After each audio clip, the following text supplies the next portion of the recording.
తర్వాత ఏం జరిగింది, ఏం జరుగుతుంది అదేమి తెలీదు. ఎందుకంటే నేను మా అక్క వాళ్ళ ఇంటికైతే వెళ్ళాననమాట. 1 మంత్ అయితే అక్క వాళ్ళ ఇంట్లో అప్పుడు స్టే చేశాను నాందేడ్‌లో. సో, ఈలోపు ఏం జరిగింది అనంటే వచ్చాక తెలిసింది. నేను రావడం కోసం వాళ్ళు వెయిట్ చేస్తున్నారంట.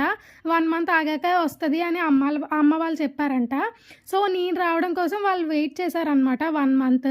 సో, నేనొచ్చేసిన తర్వాత వాళ్ళు ఇలా అంటే డైరెక్ట్‌గా చూస్తాము అమ్మాయిని అని చెప్పారంట.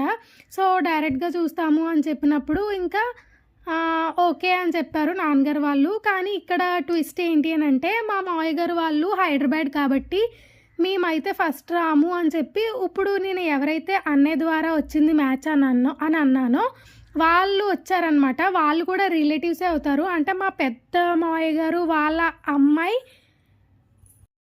అంటే వదినవుతారనమాట.